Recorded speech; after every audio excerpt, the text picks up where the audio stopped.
Welcome to the Trading Journal.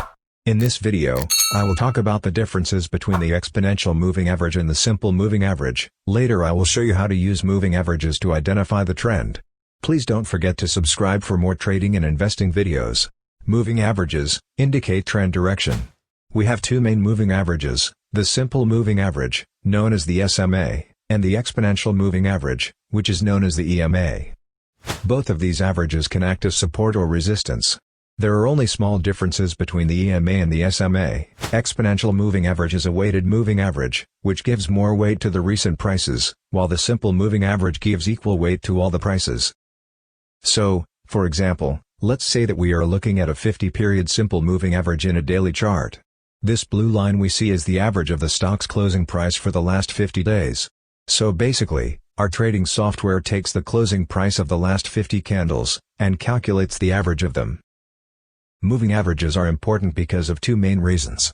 First, they indicate the direction of the trend, and second, they can act as support or resistance. Now, let's look at the exponential moving average. This yellow line is the EMA. As you can see, they look similar. But since the exponential moving average is calculated differently, it gives more weight to the recent prices. So it moves faster when the prices change. Here you can see that the price is going down, and as you can see, the yellow line here moves down faster than the blue line. So, there is a gap between the two lines. The same thing happens also when the prices go up. The yellow line moves up faster than the blue line. It is impossible to say that one is better than the other, because both of them have pros and cons. As I told you, the exponential moving average gives more weight to the recent prices, so, it is more sensitive to new data. For the short-term trades, it is better because it moves fast. But, since it uses weights, it tends to give more fake signals. So, we can say that even if EMA reacts to price change faster, it is less stable. On the other hand, the simple moving average gives fewer fake signals, but it also moves way slower than the EMA. We can say that it is more reliable for long-term traders. Personally, I don't have a favorite. I use both the EMA and SMA in different conditions. I switch between them depending on my time frame and the strategy I use. I will always tell you which moving average I use in the future trading strategy videos. But, I usually use 20 and 40 period EMAs and 50, 100, and 200 period SMAs, usually depending on the situation. Scalpers use small periods as low as 9 period EMA. Slope of the moving average line indicates the direction of the trend. Here, you can see that the moving averages have a positive slope, and there is a bull run. However, after that, the slope turns negative, and the bearish trend starts. After that, there is one more positive trend. This is how you use moving averages to identify the trend. If the slope of the moving average is positive, and if the price is above the moving average, we can confirm that there is a positive trend.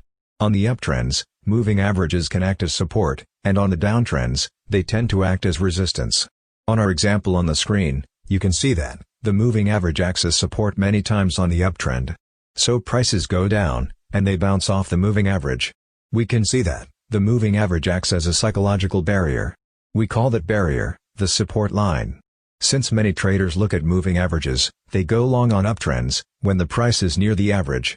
These long trades push the prices back up again. Same thing happens in the downtrends too. Here, you can see that there is a downtrend, and the price goes down.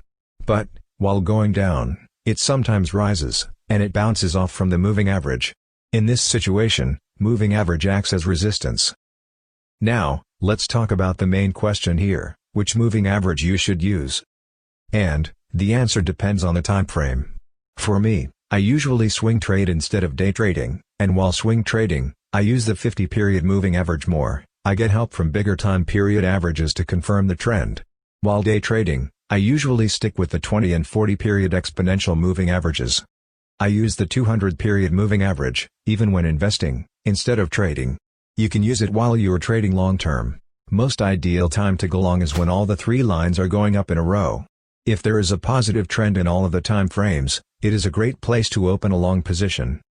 Also, while checking the simple moving averages, we should check different time frames. There are four main time periods: 50, 100, 150 and 200 period SMAs. 50-period SMA shows us the medium-term trend. In an ideal uptrend, 50-period SMA should be higher than the 100-period SMA. Also, 100 period SMA should be higher than the 150. And 150 period SMA should be higher than the 200. Today we talked about 6 different time frames, 20 and 40 period EMAs. And 50, 100, 150 and 200 period SMAs.